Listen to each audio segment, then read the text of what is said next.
Hello दोस्तों, नमस्कार। Welcome to this video. उम्मीद करता हूँ आप सब बहुत अच्छे होंगे और आपके जीआईसी एलटी ग्रेड एवं लेक्चरर की तैयारी बहुत अच्छी चल रही होगी। आज हम प्रैक्टिस करने वाले हैं डे 23। जी हाँ, जनरल स्टडीज़ का प्रैक्टिस सेट नंबर 23 आज हम यहाँ पर करने वाले हैं। आप जानते हैं पर डे शाम को 6 बजे हमारे इसी चैनल पर आपको एक वीडियो प्राप्त होता है प्रैक्टिस सेट के रूप में, जो उत्तर प्रदेश लोक सेवा आयोग के द्वारा 2018 में जो एग्ज़ाम हुआ था जीआईसी एलटी ग्रेड का, उसी पैटर्न पर इस जो है प्रैक्टिस सेट को बनाया गया है। और इसमें जीएस के वही क्वेश्चन शामिल किए गए हैं जो उत्तर प्रदेश लोक सेवा आयोग के द्वारा पूर्व में आयोजित विभिन्न परीक्षाओं में पूछे गए प्रश्न हैं सामान्य अध्ययन के।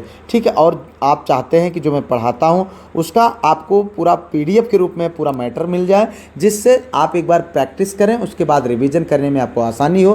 तो उसके लिए आप हमारे इस नंबर पर संपर्क कर लीजिए। आप यहाँ पर जो है एक छोटी सी फीस रखी गई, एक ग्रुप बनाया गया, उस ग्रुप में आप ज्वाइन हो जाइए। वहाँ पर आपको सारी पीडीएफ मिल जाएंगी, हिंदी और इंग्लिश दोनों भाषाओं में। ठीक है, तो आप जानते हैं कि चूँकि आपके पास जीएस के लिए बहुत ज़्यादा समय नहीं है, इसलिए स्मार्ट तरीके से आपको पढ़ाई करनी है। और यहाँ पर आप देख लीजिए कि सारे विषय की प्रैक्टिस आपको इस प्रैक्टिस सेट में देखने को मिलेगी। ठीक है, आगे बढ़ते हैं। यहाँ पर लेते हैं पहला क्वेश्चन है मई 2025 में 90वें अंतर्राष्ट्रीय समुद्री सुरक्षा सम्मेलन 2025, ठीक है, का आयोजन कहाँ किया गया था। 4 विकल्प है, नई दिल्ली, रोम, वियना और सिंगापुर। जी हाँ, 4 विकल्प है। ये करंट अफेयर्स का क्वेश्चन है, आप देख सकते हैं यहाँ पर।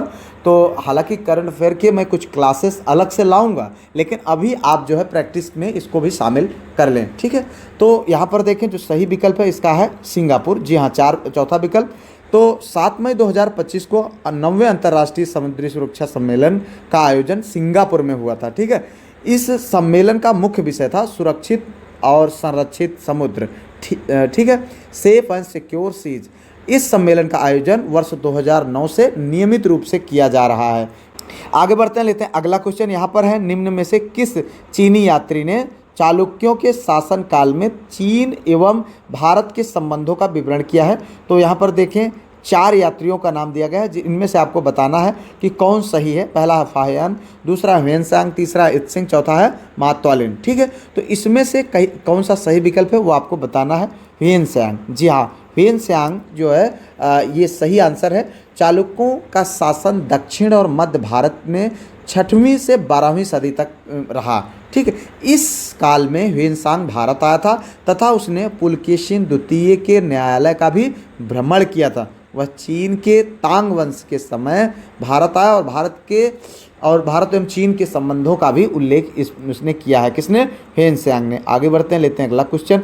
यहाँ पर है, भारत का निम्नलिखित में से कौन सा भाग समुद्रगुप्त के साम्राज्य में नहीं था। 4 विकल्प है, इसमें आपको बताना है कि समुद्रगुप्त के साम्राज्य में कौन सा भाग नहीं था।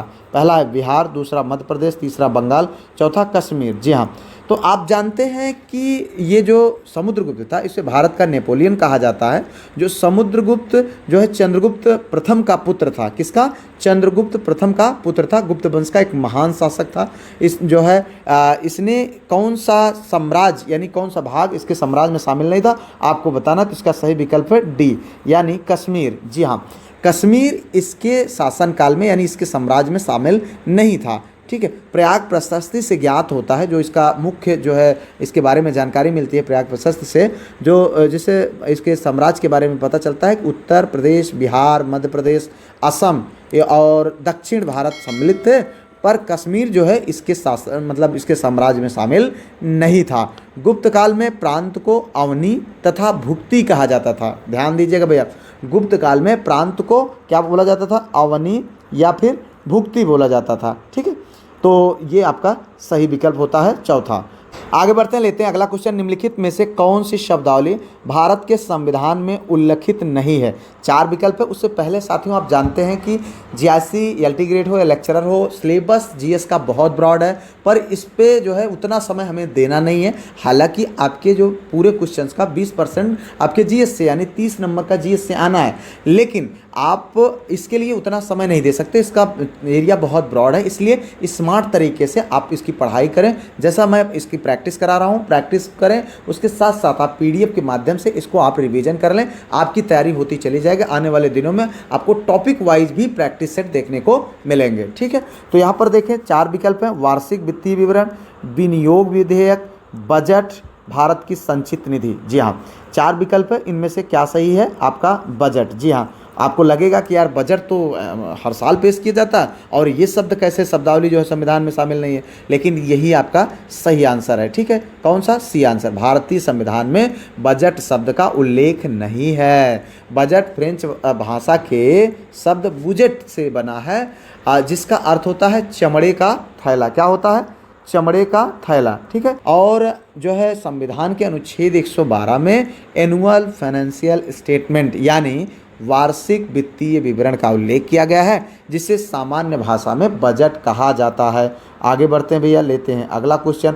वर्तमान समय में भारतीय संविधान के अंतर्गत संपत्ति का अधिकार क्या है? ठीक है, मौलिक अधिकार है, वैधानिक अधिकार है, नैतिक अधिकार है, उपर्युक्त में से कोई नहीं। तो इसका जो सही विकल्प है यह है।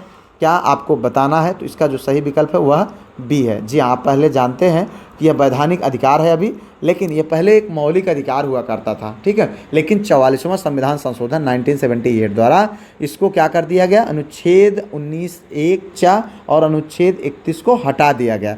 अब इसको संपत्ति का अधिकार अनुच्छेद 300(a) में के अंतर्गत रख दिया गया है। अब यह केवल वैधानिक यानी कानूनी सांविधिक अधिकार है, मौलिक अधिकार यह नहीं है। जी हाँ, आगे बढ़ते हैं, लेते हैं अगला क्वेश्चन। यहाँ पर मुद्राक्षस क्या का लेखक कौन था? मुद्राक्षस का लेखक कौन था?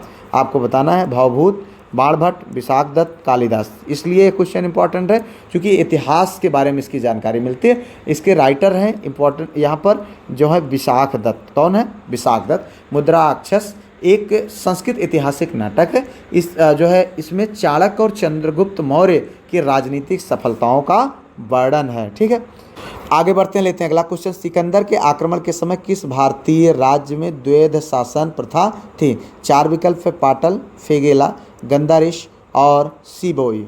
ठीक है, तो यहाँ पर आप देखें इसका जो सही विकल्प है वह है पाटल। जी हाँ, इसका सही विकल्प है क्या? पाटल। तो आप जानते हैं कि सिकंदर ने 326 ईसा पूर्व में भारत पर आक्रमण किया और पाटल राज्य में उस समय द्वैध राज प्रथा विद्यमान थी। ठीक है, और वितस्ता का युद्ध सिकंदर और पोरस के बीच लड़ा गया था और आप जानते हैं कि सिकंदर पूरी दुनिया को विजय करने के लिए निकला हुआ था। बढ़ते हैं अगले क्वेश्चन की ओर। यहाँ पर है हीरो एशिया कप 2025 का आयोजन भारत के किस शहर में किया जाएगा? 4 विकल्प है यहाँ पर। ये करंट अफेयर का क्वेश्चन है आपका। तो यहाँ पर नई दिल्ली, चेन्नई, भुवनेश्वर, राजगीर। तो इसका जो सही विकल्प है वह है भैया राजगीर। जी हाँ, राजगीर में हीरो एशिया कप हॉकी 2025 का आयोजन किया जाएगा और यह राजगीर कहाँ है? बिहार में। कहाँ है भैया? बिहार में। ठीक है, तो यह टूर्नामेंट कब से? 29 अगस्त यानी खेल दिवस से 7 दिसंबर 2025 तक आयोजित किया जाएगा। 29 अगस्त से 7 दिसंबर। ठीक है, आयोजन स्थल कहाँ होगा? Rajgir hockey stadium. ठीक है, नवंबर 2024 में महिला एशियाई चैंपियन ट्रॉफी के बाद राजगीर का यह दूसरा अंतर्राष्ट्रीय खेल आयोजन होगा। आगे बढ़ते हैं, अगला क्वेश्चन है जहांगीर के सिंहासनारोहण के समय वीर सिंह देव बुंदेला को कितना पद अथवा मनसब प्रदान किया गया था? 4 विकल्प है, 2500, 3000, 4000, 5000।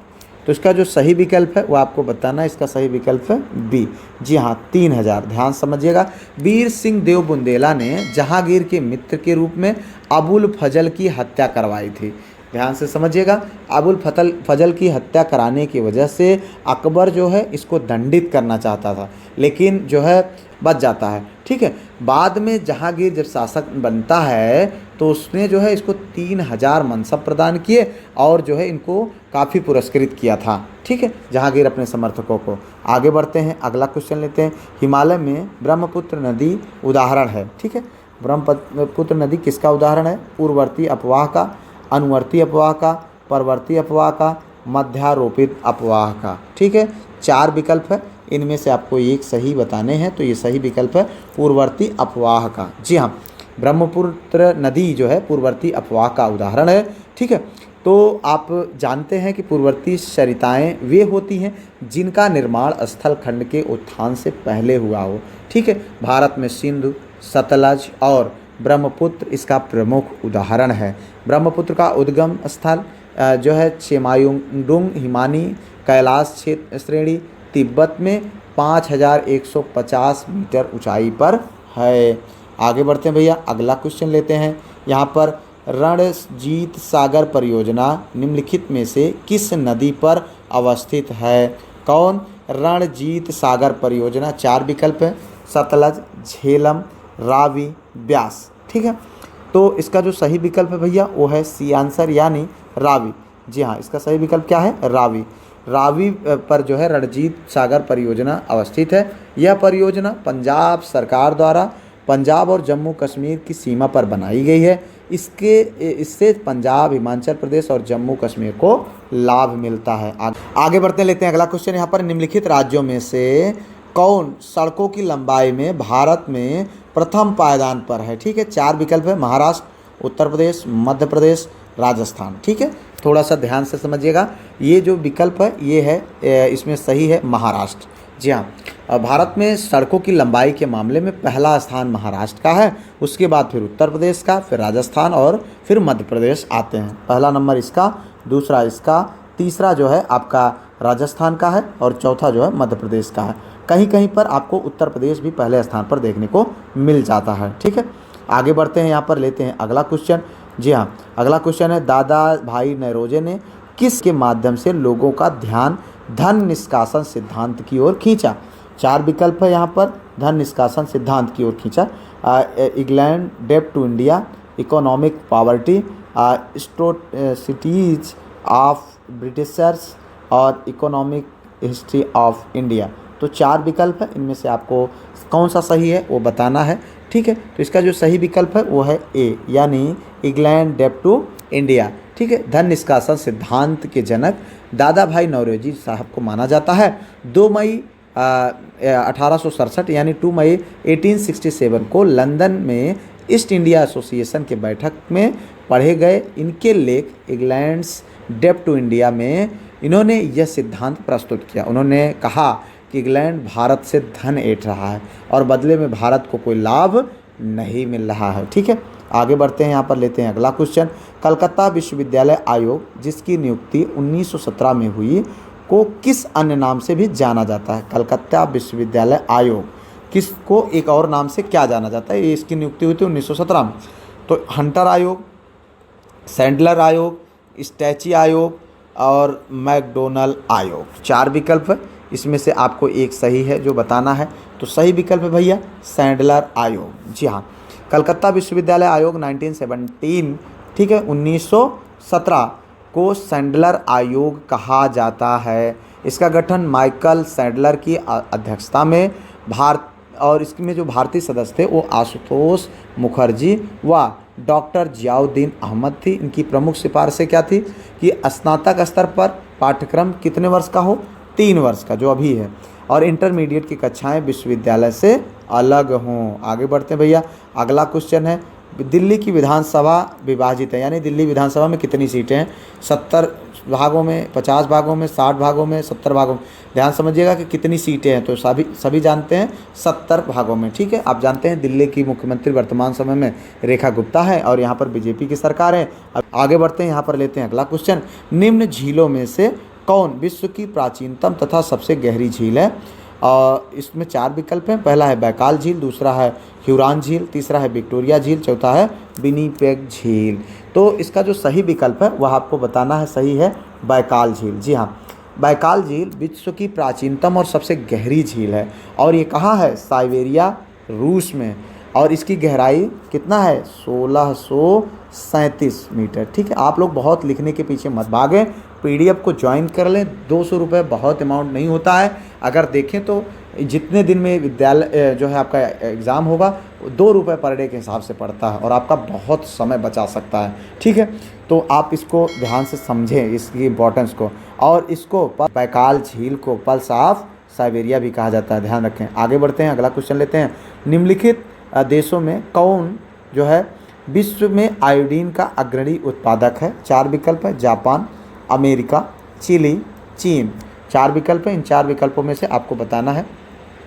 इसका सही विकल्प है सी यानी चिली। जी हाँ, चिली में क्या है कि आप देखें विश्व का सबसे बड़ा आयोडीन उत्पादन देश है चिली, और यह जो है दक्षिण अमेरिका के एंडीज पर्वत और प्रशांत महासागर के बीच में स्थित है, और प्रशांत महासागर से लगने वाली इसकी लंबाई तटरेखा आयोडीन उत्पादक में सहायक है। ध्यान से देखिएगा, कहाँ जो है ये जो प्रशांत महासागर में लगने वाली इसकी जो लंबाई है तटरेखा, वो आयोडीन के उत्पादक में सहायक है। आगे बढ़ते हैं अगले क्वेश्चन की ओर। निम्नलिखित में से कौन सा जैव निम्नीकरण है? 4 विकल्प है, प्लास्टिक, पॉलीथीन, पारा और रबर। तो इसका जो सही विकल्प है वह है रबर। जी हाँ, रबर क्या है कि आप जो है जो पदार्थ प्राकृतिक रूप से अपघटित हो जाए उन्हें जैव निम्नीकरण कहते हैं, और रबर आसानी से अपघटित हो जाता है, यह जैव निम्नीकरण है। ठीक है, आगे बढ़ते हैं भैया, लेते हैं अगला क्वेश्चन। यहाँ पर भारतीय वन्य जीव संरक्षण अधिनियम कब लागू हुआ था? आपको बताना है 1980 में, 1950 में, 1972 में, 1952 में। 4 विकल्पों में से आपको बताना है सही कौन सा है। तो इसका जो सही विकल्प है भैया वो है 1972 में। ध्यान दिए, और यह जो है भारतीय वन्य जीव संरक्षण अधिनियम 1972 में लागू किया गया था। उद्देश्य इसका क्या था कि वन्य जीवों को सुरक्षा देना और अवैध शिकार तथा व्यापार को रोकना। 2003 संशोधन के बाद इसका नाम भारतीय वन्यजीव संरक्षण अधिनियम 2002 किया गया। ठीक है, इसमें अपराधों के लिए कठोर दंड और जुर्माने का प्रावधान किया गया। आगे बढ़ते हैं अगले क्वेश्चन की ओर। पृथ्वी के परितः यानी अराउंड में घूमने वाले कृत्रिम उपग्रह से बाहर गिराई गई गेंद है, गेंद नहीं, ठीक है, सूर्य पर चली जाएगी, चंद्रमा पर चली जाएगी, पृथ्वी पर गिरेगी, उसी कक्षा में घूमती रहेगी। तो इसका जो सही विकल्प है वो क्या है? उसी कक्षा में यानी उसी कक्ष में घूमती रहेगी। तो आप ध्यान से समझे, ऊपर जो है किसी उपग्रह में गिराई गई वस्तु भी उसी उपग्रह की गति से घूमती है, वह ना तो पृथ्वी पर गिरेगी ना ही अंतरिक्ष में जाएगी। वस्तु उसी दीर्घ वृत्ताकार कक्षा में पृथ्वी की परिक्रमा करती रहेगी। ठीक है, आगे बढ़ते हैं भैया, अगला क्वेश्चन लेते हैं। पिच ब्लेंड मुख्य स्रोत है किसका? ठीक है, 4 विकल्प है, यूरेनियम का, थोरियम का, मैग्नीशियम और कैल्शियम का। तो इसका जो सही विकल्प है वो आपको बताना है, वह है पिच ब्लेंड मुख्य स्रोत है यूरेनियम का। किसका? यूरेनियम का। यूरेनियम एक रेडियोधर्मी व दुर्लभ तत्व है। इसका परमाणु क्रमांक कितना है? 92। जी हाँ, प्रकृति में मुक्त अवस्था में नहीं पाया जाता है। इसका मुख्य स्रोत पिच ब्लेंड है और इसका उपयोग नाभिकीय भट्टियों में परमाणु ईंधन तथा परमाणु बम बनाने में। ठीक है, आगे बढ़ते हैं अगले क्वेश्चन की ओर। यहाँ पर है, मूत्र का रंग पीला किसकी मौजूदगी के कारण होता है? समझिएगा भैया, पित्त के कारण, लसिका के कारण, कोलेस्ट्रॉल के कारण, यूरोक्रोम के कारण। 4 विकल्प है, इनमें से एक सही है। सही क्या है? डी यानी यूरोक्रोम के कारण। ठीक है, इस कारण पीला होता है और यूरोक्रोम का निर्माण हीमोग्लोबिन के टूटने से होता है। और पित्त, ध्यान दीजिएगा भैया, पित्त यकृत से निर्मित पाचक द्रव है। क्या है? पाचक द्रव है जो यकृत के द्वारा निर्मित किया जाता है। और जो है लसिका या अंतःस्रावी द्रव्य जो कोशिकाओं में पाई जाती है, अंतःस्रावी द्रव्य है जो कोशिकाओं में पाई जाती है। और कोलेस्ट्रॉल, कोलेस्ट्रॉल क्या है? हार्मोन नियंत्रण व विटामिन डी निर्माण में सहायक है। अधिक होने पर हृदय रोग का खतरा हो जाता है। आगे बढ़ते हैं, लेते हैं अगला क्वेश्चन। कोविड-19 के लिए दिया जाने वाला सिनोवैक है क्या? ध्यान दीजिएगा, यहाँ पर 4 विकल्प है। पहला है mRNA वैक्सीन, और दूसरा है गैर प्रतिकृत वायरल वेक्टर, तीसरा है संपूर्ण वायरक टीका, चौथा है प्रोटीन उप इकाई। जी हाँ, तो इसका जो सही विकल्प है भैया वह है सी यानी संपूर्ण वायरक टीका। ठीक है, तो आप जानते हैं कि यह जो है संपूर्ण वायरस है, ता नहीं है, रस है। ठीक है, तो आप ध्यान दीजिएगा, सिनोवैक वैक्सीन संपूर्ण वायरस टीका है। ठीक है, विकसित करने वाली कंपनी चीन की थी और कोविड-19 के लिए इसका उपयोग किया गया था। आगे बढ़ते हैं, अगला क्वेश्चन लेते हैं। UNEP का विस्तार क्या है यानी फुल फॉर्म क्या है? आपको बताना है। यहाँ पर 4 विकल्प, United Nation Exchange Programme, United Nations Environment Programme और United Nation Education Project, United Nation Economics Programme. 4 विकल्प है, इनमें से सही है जो है B, United Nations Environment Programme. जी हाँ, यह जो है इसका फुल फॉर्म है और इसकी स्थापना 1972 में हुआ था और इसका मुख्यालय कहाँ पर है? नैरोबी। कहाँ पर? नैरोबी, केन्या में। ठीक है, और इसका उद्देश्य क्या था? वैश्विक पर्यावरण संरक्षण एवं नीतिगत सहयोग करना। आगे बढ़ते हैं भैया, अगला क्वेश्चन लेते हैं। यहाँ पर है, भारत सरकार ने protection of plant varieties and farmers right अधिनियम निम्नलिखित में से किस वर्ष में पारित किया था? तो ये ध्यान दीजिएगा आप, 4 विकल्प हैं, 2001, 2005, 2015, उपर्युक्त में से कोई नहीं। जी हाँ, 4 विकल्प है, इनमें से आपको एक सही है वही बताना है। सही विकल्प है ए। जी हाँ, क्या है? ए, 2001 में। यह अधिनियम 2001 में पारित हुआ और इसका उद्देश्य था पौधों की किस्मों का संरक्षण करना। ठीक है, कृषकों और संवर्धकों के अधिकारों की रक्षा, यानी कृषकों एवं व संवर्धकों के अधिकारों की रक्षा और पौधों की नई किस्मों के विकास को प्रोत्साहित करना इसका मुख्य उद्देश्य था। आगे बढ़ते लेते हैं अगला क्वेश्चन। भारत में मुद्रा बाजार में किस प्रकार के ऋण उपलब्ध होते हैं? पहला है दीर्घकालिक ऋण, मध्यावधिक ऋण, अल्पकालिक ऋण, उपर्युक्त में से कोई नहीं। तो इसका जो सही विकल्प है वह है सी, अल्पकालिक ऋण। जी हाँ, तो भारतीय मुद्रा बाजार में केवल अल्पकालिक ऋण उपलब्ध होते हैं और इसकी अवधि 1 से 5 वर्ष तक होती है। ब्याज दर अपेक्षाकृत थोड़ा सा ऊंची रहती है। आगे बढ़ते हैं भैया, लेते हैं अगला क्वेश्चन। संगम योजना का मुख्य उद्देश्य क्या है? आपको बताना है। यह संगम योजना 1996 में लाया गया था। कब? 1996 में लाया गया था। इसका क्या उद्देश्य था? पहला विकल्प है विकलांगों की कल्याण वृद्धि, ठीक है, और नदियों का परस्पर जोड़ना, नदियों को प्रदूषण मुक्त करना, राष्ट्रीय एकता को बढ़ावा देना।